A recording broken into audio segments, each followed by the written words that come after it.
एक छोटे से गांव में 3 भाई रहते थे। अरसलान, जीशान और नामान। आन के वालिद एक नेक और समझदार आदमी थे। वो हमेशा अपने बेटों से कहा करते थे, बेटो। जीशान जवाब देता, नहीं, मैं ज्यादा मेहनत करता हूँ, फैसला मेरा होना चाहिए। याद रखना, इत्तेफाक में बरकत है। अगर तुम इकट्ठे रहोगे तो कोई तुम्हें नुकसान नहीं पहुंचा सकता। वक्त गुजरा, वालिद साहब का इंतकाल हो गया। शुरू के दिनों में भाइयों ने एक दूसरे का बहुत साथ दिया, मगर जैसे जैसे वक्त गुजरता गया, छोटी छोटी बातों पर इख्तिलाफ शुरू हो गया।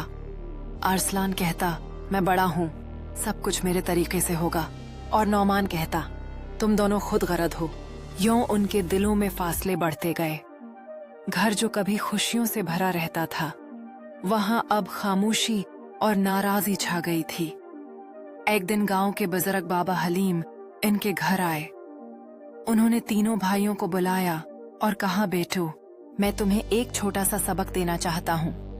बाबा हलीम ने 3 लकड़ियां उठाएं और हर एक भाई को एक लकड़ी दी।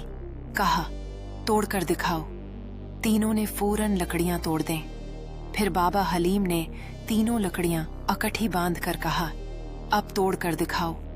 तीनों ने पूरी ताकत लगा ली, मगर लकड़ियां नहीं टूटें। बाबा हलीम मुस्कुराकर बोले, देखा बेटो, जब तुम अलग अलग हो तो आसानी से टूट जाते हो, लेकिन गहरे जंगल में एक छिपा हुआ खजाना खोजा गया।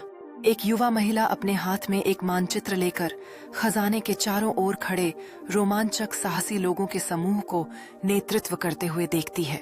साहसी लोगों ने खजाने के बक्से को खोला, जिससे चमचमाते गहने और सोने के सिक्के बाहर गिर रहे हैं, जबकि उनके चेहरे सुनहरी रोशनी से जगमगा रहे हैं। एक साहसी व्यक्ति एक बड़े हीरे को भक्ति से उठाए हुए है, जबकि अन्य लोग आश्चर्य में उसकी ओर देख रहे हैं। साहसी लोग शाम को कैंप फायर के चारों ओर इकट्ठा होकर अपनी रोमांचक कहानी हंसते हुए बता रहे हैं।